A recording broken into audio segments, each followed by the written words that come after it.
gràcies per venir. Bé, el llibre aquest que presentem, de Gonçal Vergé i Tània Balló, parteix de la base d'unes quantes milicianes, la majoria de les quals figuren en un annex al final de l'obra, on hi ha el nom de 1.195 milicianes catalanes. És encara una llista provisional, perquè possiblement n'hi va haver més, dones que després del cop militar del 18 de juliol del 36 no van dubtar en agafar les armes i anar al front a lluitar amb les columnes de milicians majoritàriament formades per homes contra l'exèrcit sollevant. D'aquestes milicianes que ells han triat en fan un seguiment de les seves trajectòries vitals, de les que eren més grans, des d'abans de la proclamació de la Segona República, i de les més joves des d'etapes posteriors. Aquest seguiment biogràfic normalment parteix del moment en què aquestes dones i noies prenen consciència social de la seva realitat en general i de les condicions de les dones en particular i assoleixen idees i reivindicacions feministes que, entre altres coses, evidentment les van portar a la decisió d'anar al front, no solament per defensar l'ordre republicà i per mantenir les poques conquestes assolides per la seva causa, sinó també per obtenir-ne més en un període de guerra que, no hem d'oblidar, fou també un període de revolució social. No hem d'oblidar que les reivindicacions feministes van prendre força, sobretot tant a Catalunya com a Espanya en el primer terç del segle XX, i en aquest període es van assolir algunes fites relativament importants, especialment durant la Segona República i durant el període de guerra, com fou, per exemple, el dret a la participació en les conteses electorals democràtiques, ja fossin com a electores com a elegibles, i drets importants per a les dones, com van ser el dret al divorci o el dret a l'avortament. Unes reivindicacions que després es van perdre i que es va trigar molt temps a recuperar-les. De tota manera, quedava encara molta feina per fer i per això van mostrar aquesta actitud combatent. Per exemple, a la Catalunya industrial hi havia un percentatge molt important de població activa femenina, però aquesta mà d'obra sempre va ser relegada per les dones a feines, diguem-ne, de caràcter secundari, i les que feien les mateixes feines que els homes, per exemple, algunes obreres del sector tèxtil especialitzades, teixidores, filadores, etc., cobraven un salari molt més baix que el que cobraven els homes. Per tant, hi havia, repeteixo, feina per fer, tenint en compte que aquestes reivindicacions d'igualtat salarial encara no s'han assolit en el present.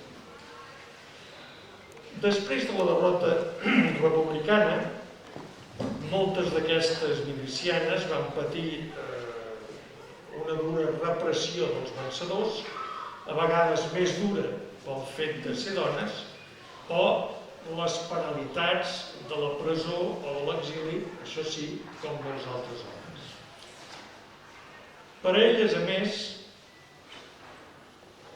ja van patir, o elles van patir ja humiliacions abans de la derrota per part dels seus propis companys de lluita.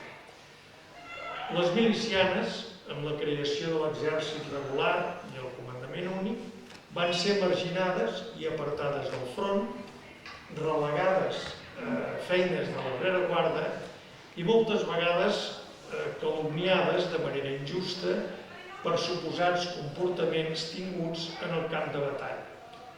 més tard foren relegades definitivament a un oblit total que els autors han intentat, en aquest cas, rescatar. Així doncs, moltes d'aquestes milicianes van ser víctimes tant dels vencedors com dels perdedors, això sí, amb diferents graus. El treball ha representat un esforç considerable en la recerca d'informació, tant en arxius públics com en arxius privats. Per exemple, hi ha documentació extreta de l'Arxiu Nacional de Catalunya, del Centre Documental de la Memòria Històrica, el conegut Arxiu de Salamanca, de l'Arxiu General del Ministeri de Defensa, d'altres arxius com el de Girona, el del Govern Basc, el Fons Tarradellas dipositat a l'Arxiu de Poblet, arxius britànics o arxius mexicans, una informació que ha estat complementada amb testimonis orals de familiars, en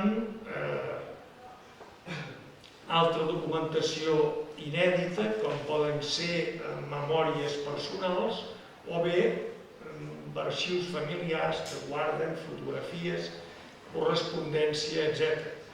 En alguns casos, aquesta recerca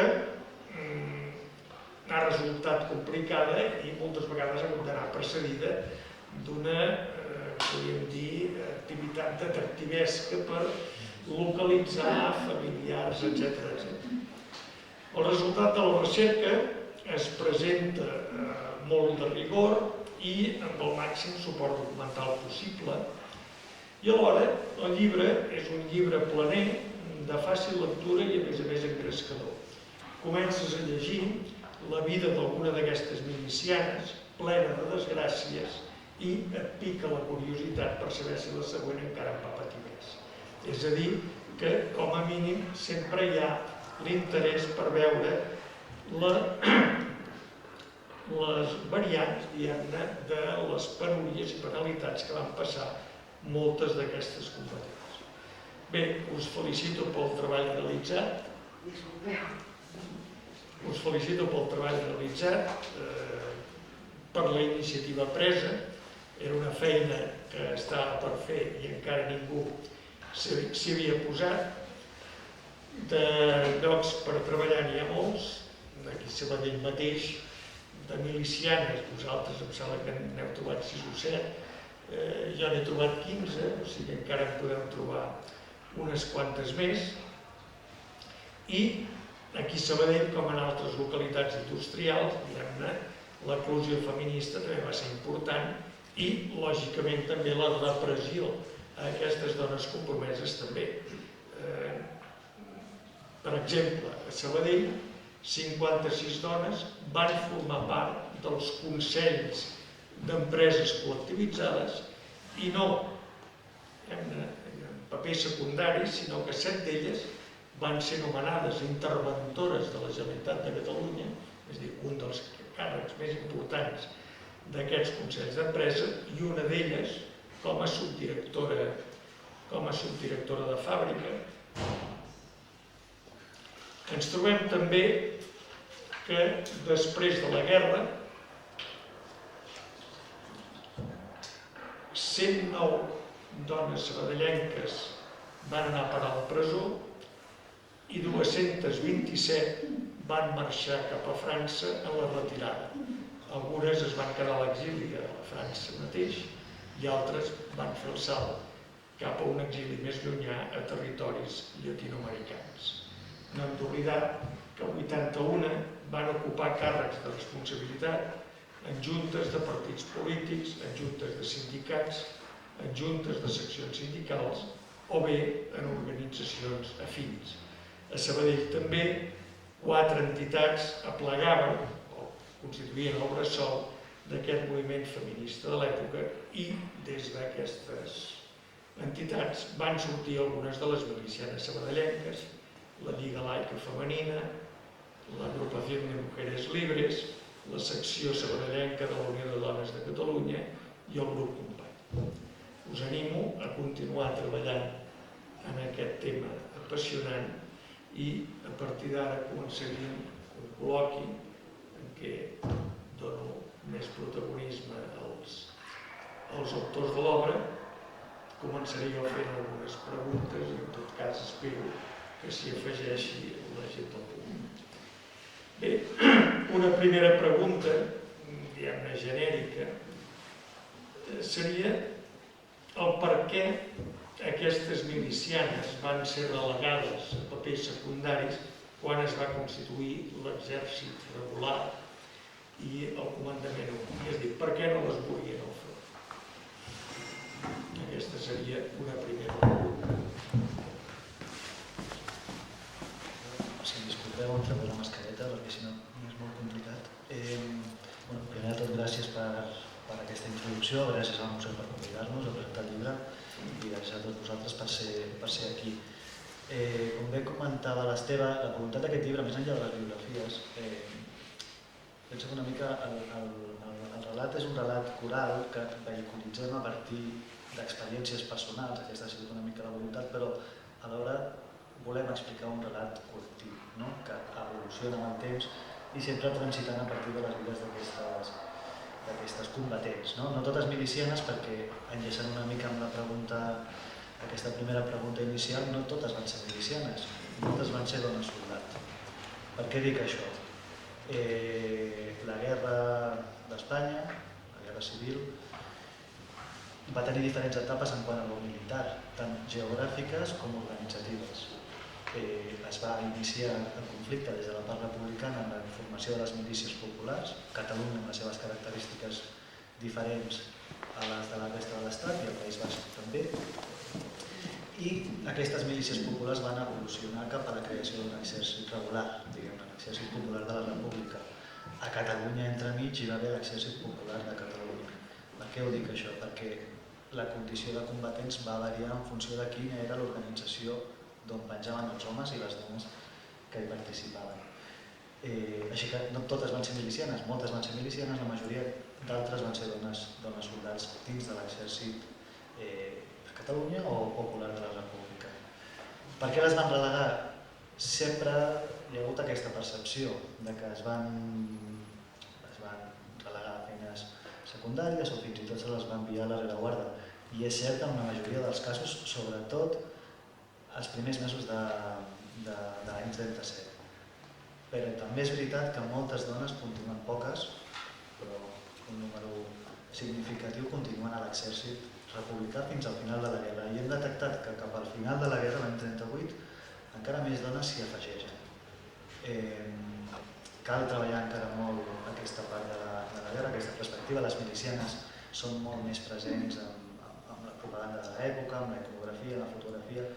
Realment són un gruix important de les dones que participen de l'exèrcit o de la guerra, però constatem que hi ha encara moltes dones que continuen durant tot el conflicte a unitats militars. Moltes amb graduacions, capitans, tinents, sergents. I bé, és una àrea que encara hem d'explorar entre tots. Per què hi ha aquest moment inicial en què la dona també participa de la lluita armada? Recordem que és un espai reservat a la masculinitat. La guerra, i en aquells anys, pràcticament a tota Europa, és encara un espai reservat als homes.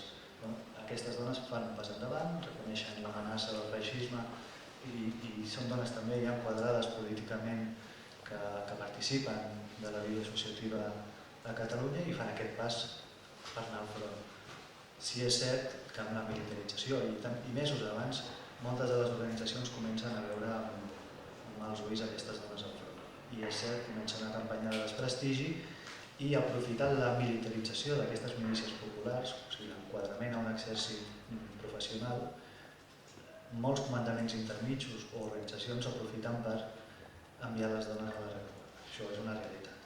Per què? Doncs hi ha poca argumentació, masclisme,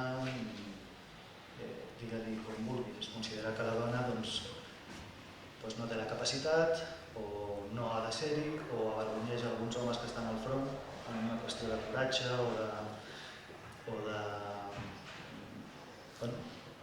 excuses moltes, entenc, però sempre amb el mateix rerefons. L'home se sent incòmode amb les dones a les unitats militars i generalment són enviades a la reguarda, com a mínim en aquells mesos de l'any 37. També és veritat que hi haurà, com he dit, dones que continuaran a les diferents divisions de l'exèrcit. No sé si...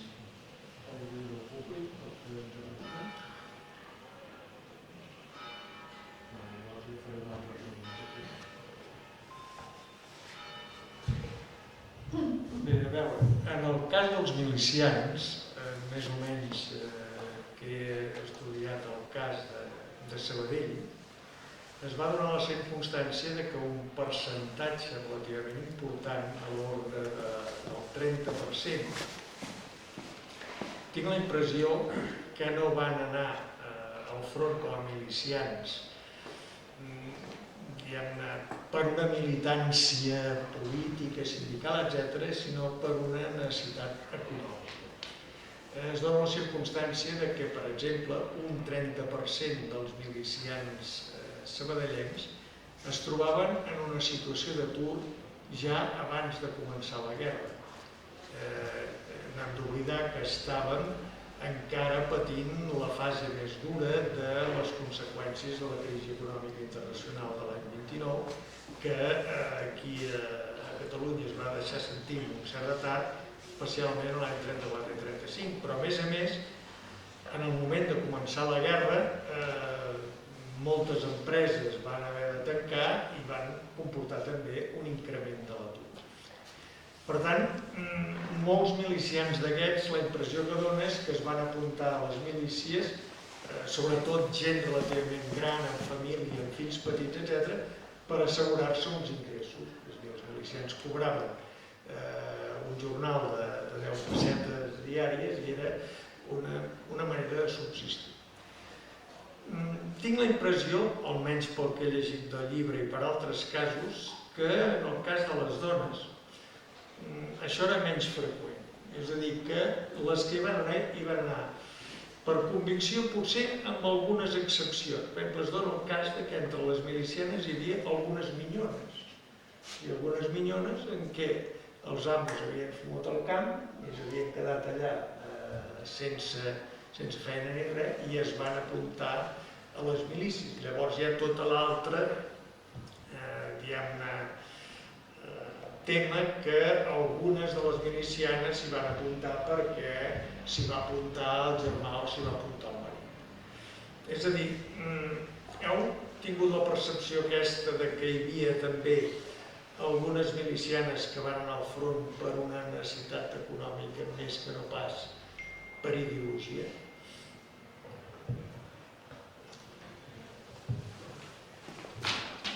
Bueno, abans de res, disculpeu el retras, ha sigut un compendi d'obstacles. I de nou, com diu el Gonzalo, moltíssimes gràcies per aquesta presentació, per convidar-nos. Bé, no, tot el contrari, és a dir, nosaltres el que hem detectat o el que hem trobat amb les històries i d'alguna manera també volem reivindicar amb aquest llibre i amb tota la tasca que fem a l'hora de recuperar no tan sols les històries anònimes d'aquestes dones, sinó el conjunt de la seva participació, és que les dones van anar a la guerra perquè estaven absolutament, en la seva gran majoria, molt polititzades, no? I d'alguna manera, i com venim repetint des de ja fa un temps, la miliciana no cau, la dona combatent, diríem, és l'exposició màxima de la dona moderna, no? És a dir, la miliciana no és producte d'un instant, sinó que és producte d'uns anys convulsos i d'avantguarda a l'hora o en la història dels moviments feministes i sobretot de la construcció de la dona moderna, que comença als anys 20 a Espanya i a Catalunya. Doncs la miliciana és com el resultat de tota aquesta evolució. Llavors, aquesta dona arriba el 18 o el 19 de juliol del 36, molt polititzada, ja moltes vegades afiliada a partits, amb tasques sindicals a les fàbriques, havent ja també tingut accés a les universitats, als estudis secundaris, per la qual amb una gran consciència de les seves capacitats intel·lectuals i de la seva acció pot representar, convertir-se en subjectes històrics, per la qual quan arriba l'any 36, quan arriba el juliol del 36, diríem que actuen quasi impulsades per la seva pròpia condició de ciutadanes per primer cop durant, no sé, quasi per primer cop al llarg de la història d'Espanya, però com a subjectes històrics i com a ciutadanes de primera. Clar que està que dintre del concepte general podem trobar casos, no? Com bé dit l'Esteve, la idea de les minyones o de les noies que havien emigrat i que havien arribat, sobretot a les grans capitals, Barcelona, Madrid, etc., però en aquest cas surt el llibre a Barcelona, i que de sobte es troben una mica en una situació de desempar, perquè ja sigui que els amos han anat, etc., es veuen impulsades a anar a la guerra per una qüestió econòmica, segur que n'hi ha. Jo crec, no sé, no n'han trobat un cas concret, que sigui explícit, però segur que n'hi ha. Respecte al tema d'anar al front a acompanyar el mascle, és igual amb quin subjecte familiar tingui, aquesta és una de les qüestions que nosaltres més intentem, diríem, derrocar, aquesta idea. És a dir, perquè aquesta és l'excusa que moltes vegades s'ha donat, o ja quasi té el pes de llegenda, a l'hora d'afrontar a dia d'avui el fet que una dona anés al front. És a dir, la idea d'una dona amb una arma és una idea que no agrada i no ha agradat mai. Una cosa és que es permetés històricament en un moment puntual aquesta figura, però després no agrada, és una cosa que es rebutja.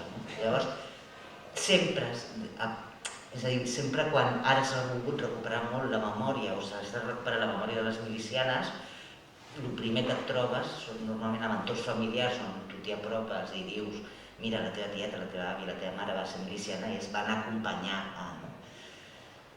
Nosaltres tenim casos al contrari, on ells acompanyen amb elles, i segurament van ser coses que es van dir, moltes vegades segurament elles ho van dir també per cobrir-se, però no és la gran majoria de dones no acompanyen a ningú i la gran majoria de dones prenen la decisió absolutament autònoma, polititzada i independent d'anar a la guerra per lluitar pels mateixos valors que ells i encara més sabent que si aquella guerra es perdia, si guanyava el feixisme, elles com a col·lectiu serien les que, per desgràcia es va acabar demostrant, les que com a col·lectiu patirien més el retrocés en drets socials. Sí, allà, 8, 2, 1. Quan soc jo? Quines professions tenien aquestes dones? La primera pregunta és aquesta, quines professions tenien? I la segona és com van viure les seves famílies, la seva família més íntima, el fet que se n'anessin de combatents. Jo tinc el cas de Sabadell, per exemple, de les 14 milicianes que he localitzat, 12 eren obreres tèxtils, lògic, a Sabadell. Una era una mecanògrafa i l'altra era una minyó.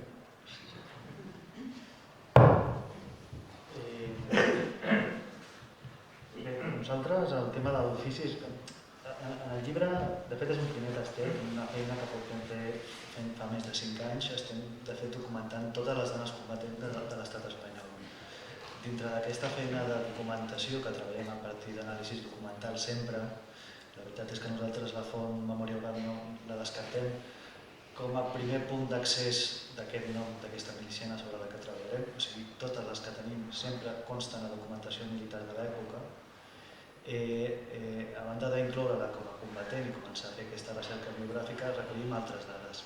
Per què? Per desmentir també, no desmentir, però de construir aquesta història, aquest espai comú que s'ha construït en relació a la milícia, a la dona combatent. O sigui, l'edat, l'estat civil, la formació, la procedència de les civils que ens apropen a un perfil sociològic.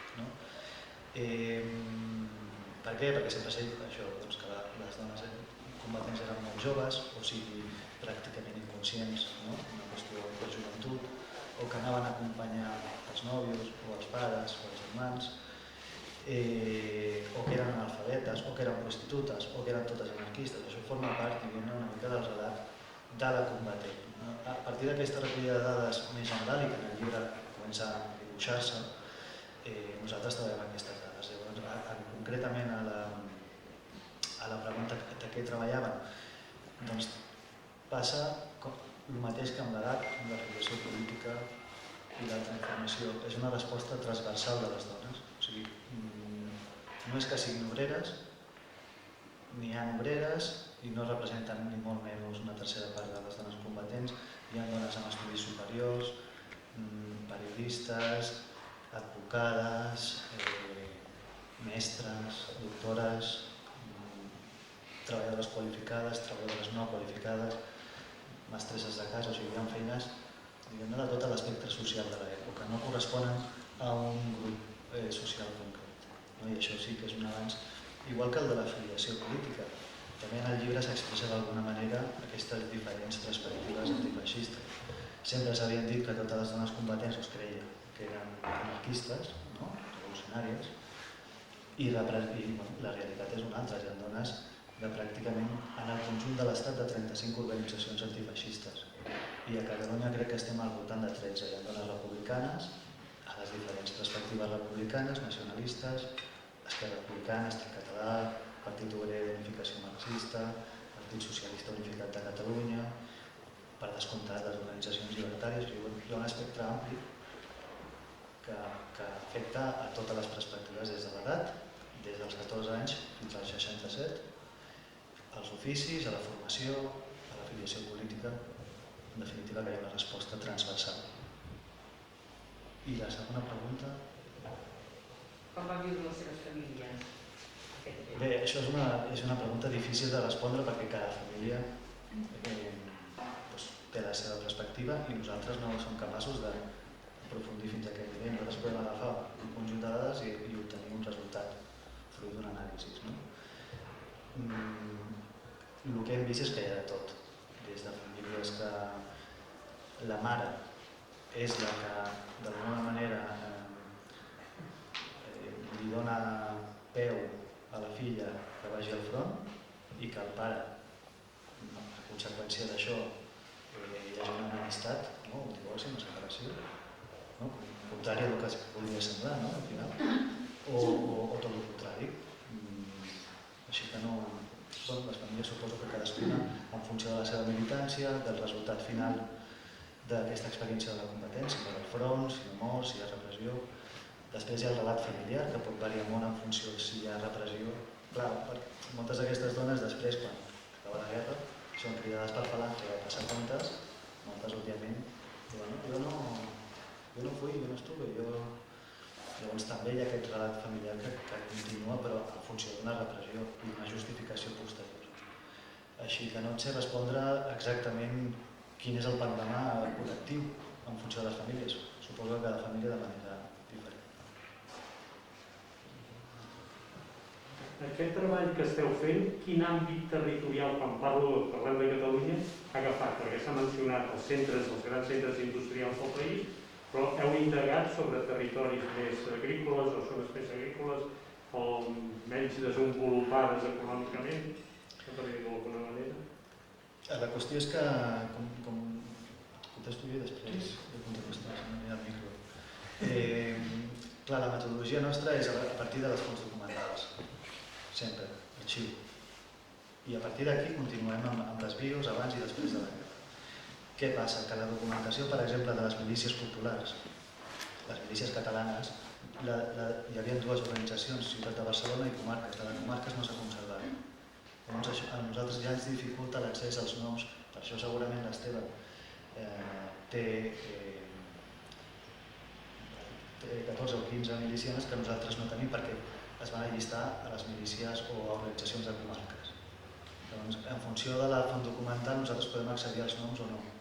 Les de comarques no s'han conservat, el que correspondria a un món més rural o ciutats intermitges, en canvi les de Barcelona sí que tenen accés. Llavors, aquí hi ha la diferència o el desequilibri territorial. Però intentem treballar-les totes. És una feina que, com ha dit l'Esteve, no està finalitzada i que encara necessita més treball, però és una feina dificultosa, no? Recuperar aquests noms a partir d'un anàlisi d'un gruix d'informació realment gran. Encara que suposo que les milicianes vindrien més d'un entorn industrial, no? Més desenvolupat, més que zones agrícoles, perquè eren també més nacionals, no? En general, generalitzat. Nacionals, què vol dir? Estaven al bando dels golpistes. Les milicianes? No les milicianes, que les milicianes sortien de territoris més industrials, amb més consciència política. La meva família és castellana i no m'imagino poques milicianes. No t'equivoques, eh? A la resta de l'Estat hi ha moltíssimes milicianes a totes les províncies, a Madrid n'hi ha més que a Catalunya. Madrid és la gran capital també.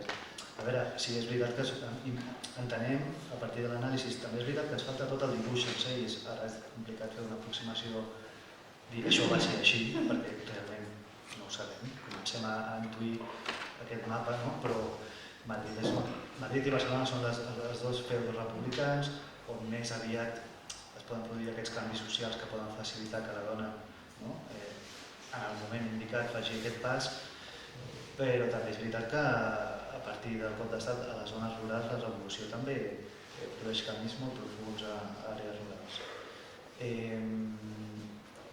Si anem més enllà del Llibre i de Catalunya, a tot l'estat, a Madrid, hi ha moltíssimes milicianes. També és veritat que Madrid és un gran centre de reclutament, igual que Barcelona, però tenim dones a totes les comarques, a totes les províncies. València, País Basc, Galícia, Castella, Extremadura, Andalusia, Múrcia. A tot arreu on s'organitzen milícies, les dones hi participen. Si és veritat que les ciutats, els nuclis urbans, de moment, potser per un tema d'accés documental, potser és una realitat social, això no t'ho sé dir, és on es concentra el volum més important.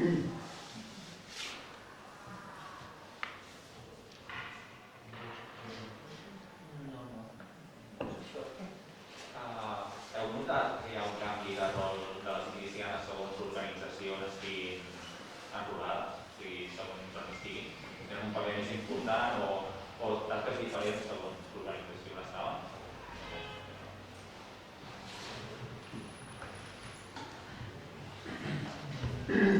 Et refereixes Vull dir, si estaven passant un fet, però estaven més com a simplement infermeres i a tasques auxiliars i un altre anava més al front com a soldats o si no notat diferències d'organització? No, vull dir-te, a Catalunya tenim moltes dones, per exemple, del PSUV, que van al front, que també fan tasques després, posteriorment les pots trobar més a la rereguarda en tasques sanitàries, també, no només del PSUV, però vull dir-te, com a comunistes. És veritat que hi ha també aquesta figura com ambigua, que és aquesta sanitària, que en el fons també és una combatent perquè està fent tasques sanitàries a peu de front, però vull dir que també aquest tipus de figures s'han de començar a reivindicar, que potser no porta un fusell, però és una dona que està allà i la prova és que moltes pobretes no se n'acaben sortint, són ferides de mort. Però no he trobat una diferència, vull dir, entre les anarquistes, les d'esquerra, totes van al front, després a la rereguarda suposo que ja amb tot el que és la indústria de guerra, les trobem després, però això en tasques sanitàries, ja quan fan aquest pas, com deia abans el Gonzalo, algunes acaben abandonant el front, no totes, sí que després les recuperem en tasques de propaganda, d'indústria de guerra, sanitàries, etc. Però no hem trobat una diferència concreta entre quines dones, si les artistes van més al front o menys, proporcionalment.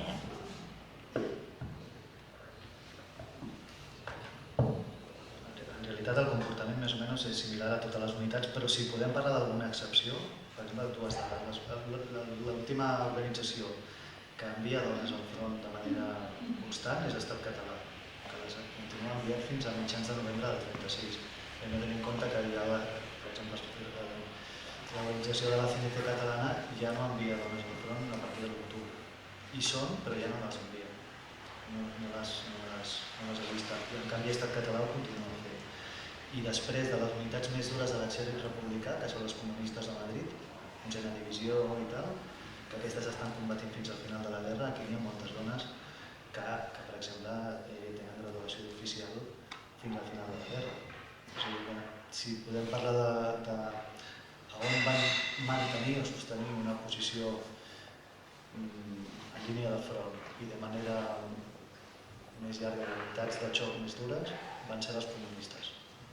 En principi contra el que s'havia cregut sempre, que eren els anarquistes. I el cas de l'onzena divisió és claríssim. A mi m'ha cridat l'atenció una cosa, que has dit que un terç aproximadament de les milicianes, o sigui, eren obreres. Llavors, clar, tenint en compte, per exemple, la mostra de l'Esteve, que és petita, però de 14, 12 eren obreres. Obreres tèxtils.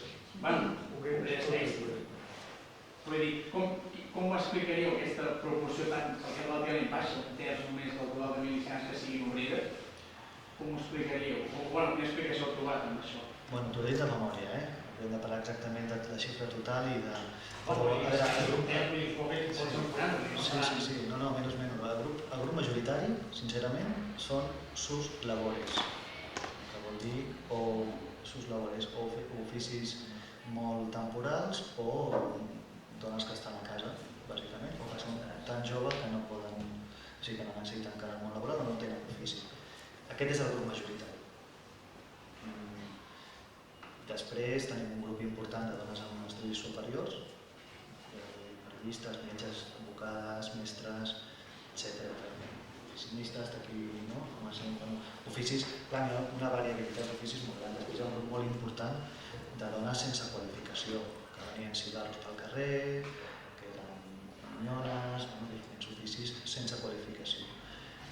I després hi ha un grup gran d'obreres que podríem dir que dintre de les obreres hi ha de tot, modistes, planxadores, pantaloneres, hi ha una multiplicitat d'oficis, sempre en l'àmbit aquest del món obrer i de la indústria tèxtil.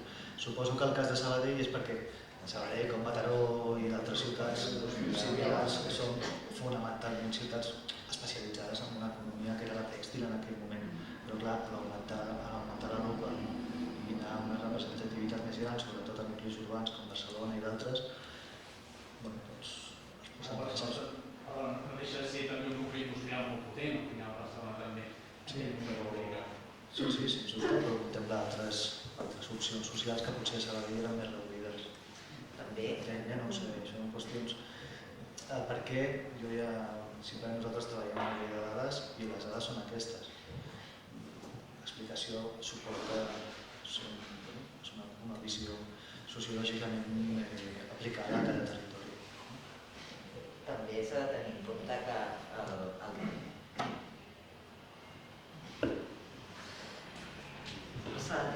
que el tema de classe, és a dir, és molt probable que amb el tema de la dona, justament per aquesta idea de la llibertat que li ofereix els valors de la república, també hi ha un trencament de classe, és a dir, trobem dones que són benestants, no filles de famílies de classe mitja que se'n van a la guerra, no? Fins i tot tenim casos de nuclis familiars que totes les dones, és a dir, mare i filles, se'n van a la guerra, no?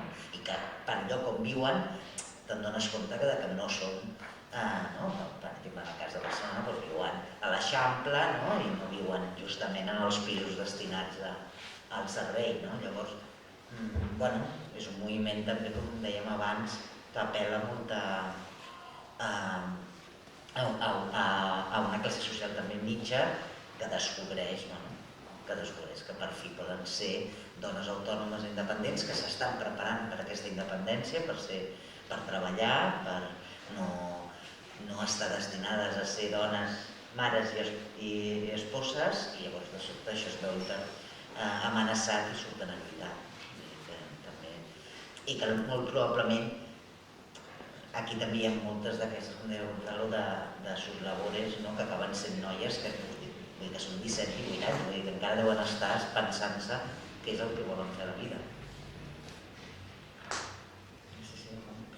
Sí, jo he preguntat una cosa que al principi has parlat de donar soldat i de miliciana.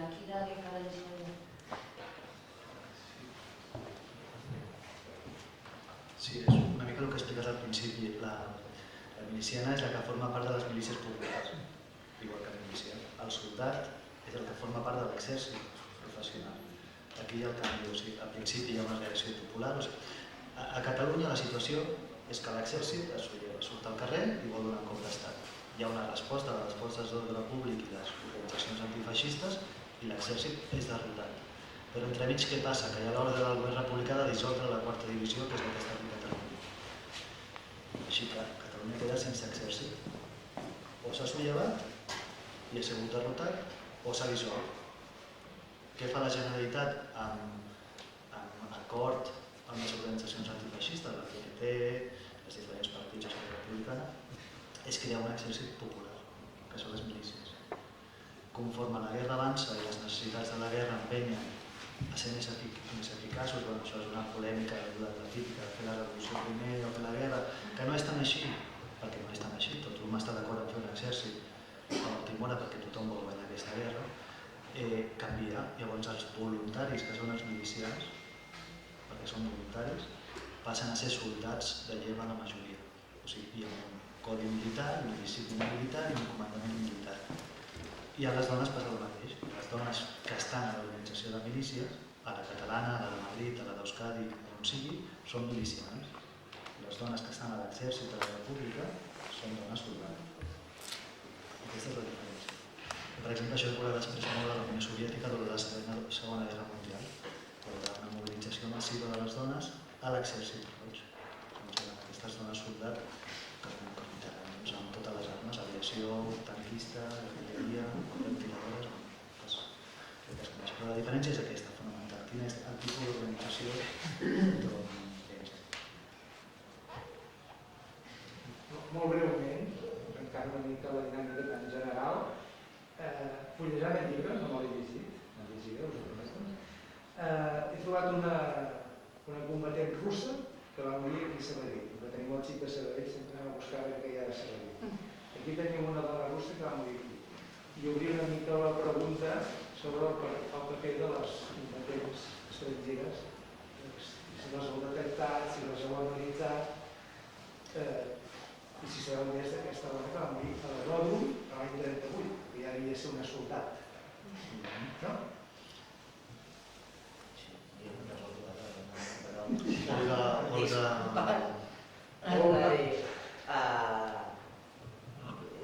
Justament, com us deia, nosaltres estem preparant aquest projecte que recopila moltes històries i ara no me'n recordo, però ho buscaré.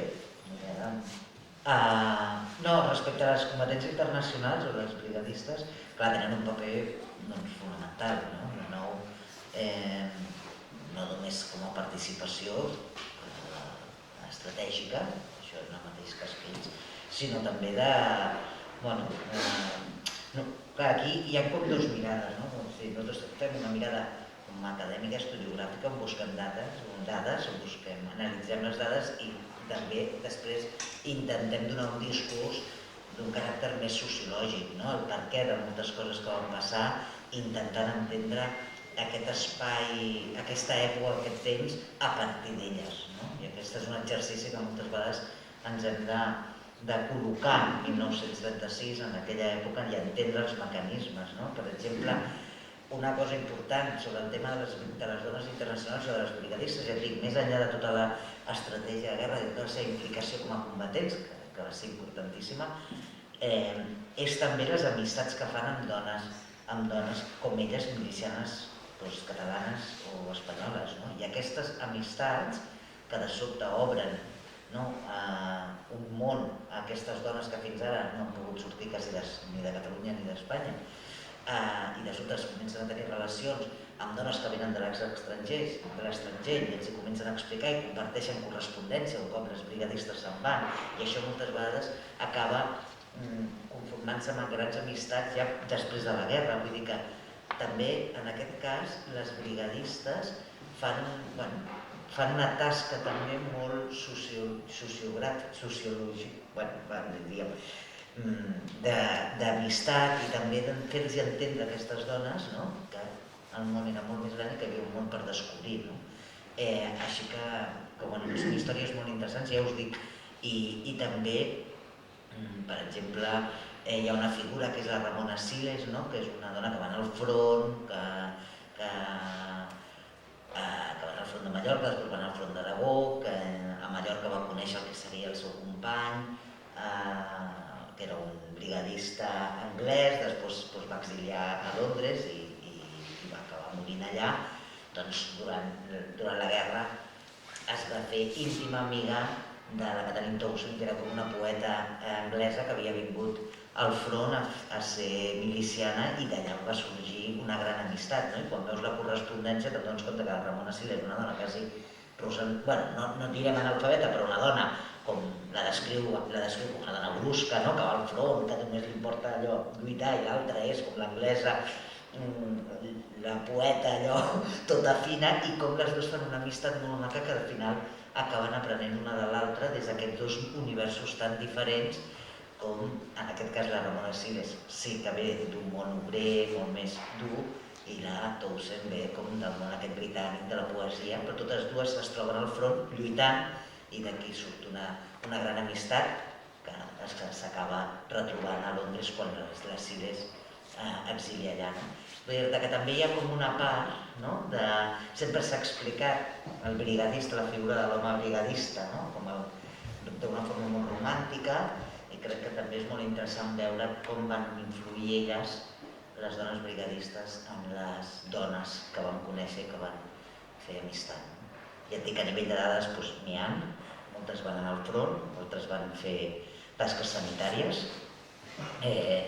És interessant també, a nivell de les brigadistes en concret, entendre que de nou ens trobem davant de dones altament polititzades, que la guerra d'Espanya els hi suposa un gir molt brutal en la seva perspectiva política i la seva implicació política, que quan tornen als seus països d'origen, normalment la gran majoria d'elles segueixen vinculades, ja sigui a organitzacions justament a favor o a organitzacions que ajuden els refugiats espanyols, o fins i tot durant la Segona Guerra Mundial les trobem ja també militaritzades i fins i tot amb històries ja més apassionants, i algunes crec que fins i tot en camps de concentració, vull dir que seguint amb la lluita, moltes d'elles també en espais de propaganda.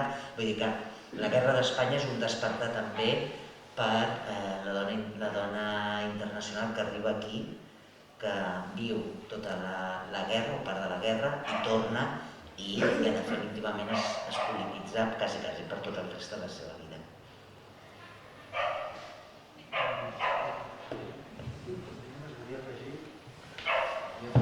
En el cas de les dones internacionals hem de diferenciar entre les brigadistes i les dones internacionals que estan aquí a les milícies, que també és una diferència. Tenim la tendència a dir que totes eren brigadistes, ells i elles, i primer hi ha internacionals, homes i dones, abans a l'etapa de les milícies, moltíssims.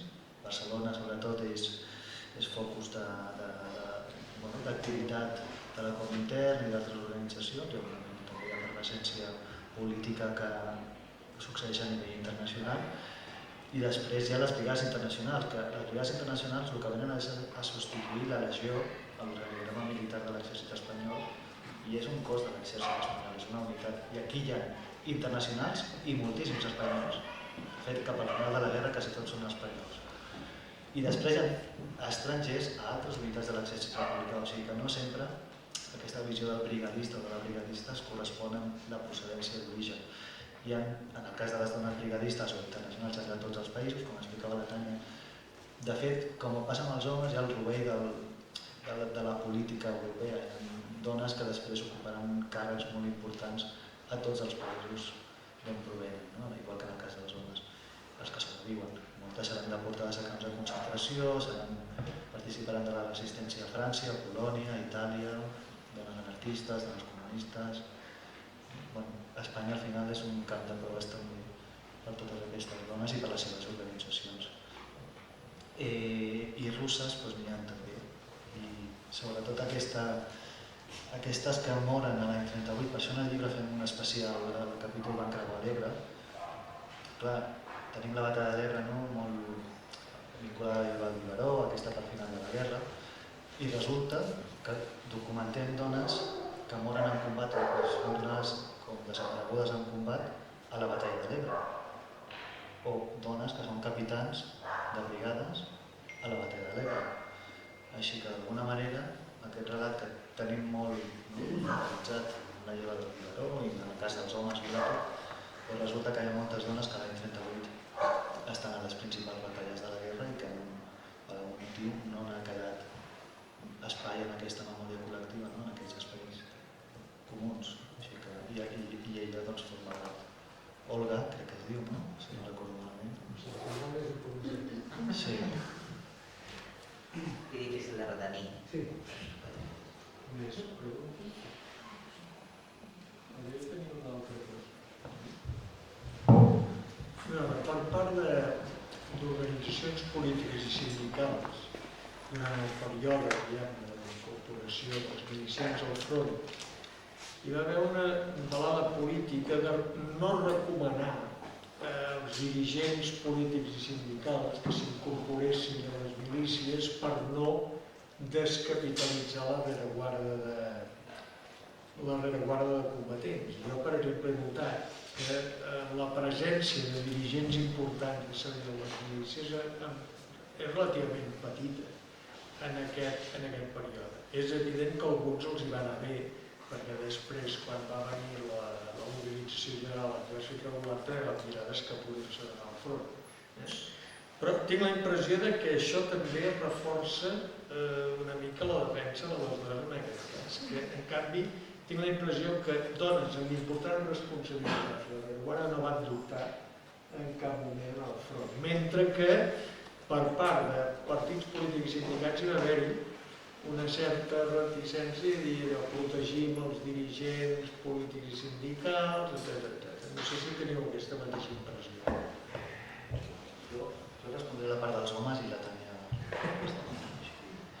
superquim. En el cas dels homes va per famílies, i així sí és veritat que és un debat que existeix, sobretot la CNT es queixa molt que ells estan enviant la florinata de l'organització que mor a Madrid, per exemple, amb la columna d'Urruti, mentre que el SUC s'està reservant les millors cartes a nivell orgànic per la mobilització i efectivament ocuparan gran part del comissariat de guerra, que en definitiva és del que es tractava, la control de l'exèrcit pel comissariat, i és quan col·loquen la seva gent més important a l'exèrcit, i és veritat que a les milícies no els envien majoritàriament. En canvi, la CNT, en un primer moment, en aquest esperit no va, doncs sí és veritat que les millors militants, la gent més potent, doncs acaben morint als fronts del món.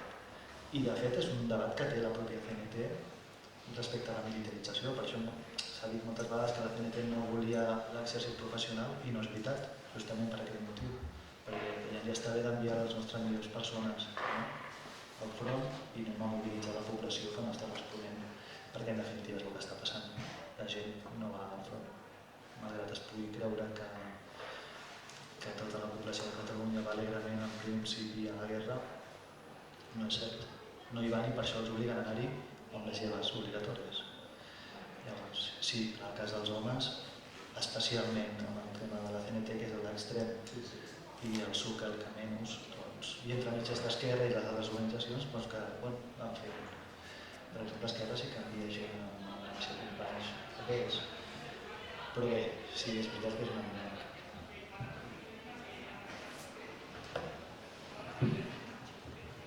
Bé, en el cas de les dones, bé, sí que segurament hi ha moltes dones com la Lina Òdena, que són figures molt joves, que ja prèviament a la guerra estan tenint un paper a nivell d'oratòria molt important, que són figures claus a l'hora d'alguna manera d'atraure sobretot població femenina cap als partits, cap als sindicats en algun cas, i que clar, són dones, com dèiem abans, absolutament polititzades, que creuen en la causa però d'una manera fèrria i que transformen la seva vida per dedicar-se a la política, la política entesa activisme quasi, no? En aquell moment.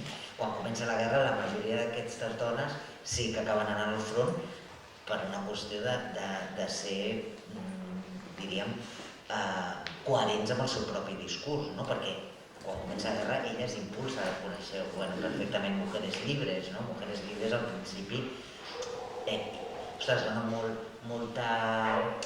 és a dir, anima molt a les dones en el front, no? I els diu que i venera i d'alguna manera totes les dones que cauen al front, i llavors elles són conseqüents i també hi van la gran majoria. Després hi ha les grans figures que òbviament no ho fan, no? Com és Passionària, no? I aquestes. Però sí que és cert que grans figures femenines que malauradament algunes d'elles moren, com és el cas de la Linda, com diverses de les noies molt joves que acaben morint al front i que se les recuperen en el moment com a quasi llegendes, no necessiten aquest tipus d'heroïnes, però que la història després no ha recuperat en el sentit de donar-los el just espai que van donar, el merescut espai històric que tenim. Sí. Alguna pregunta més? Deixem aquí? Doncs ho deixem aquí. Moltíssimes gràcies.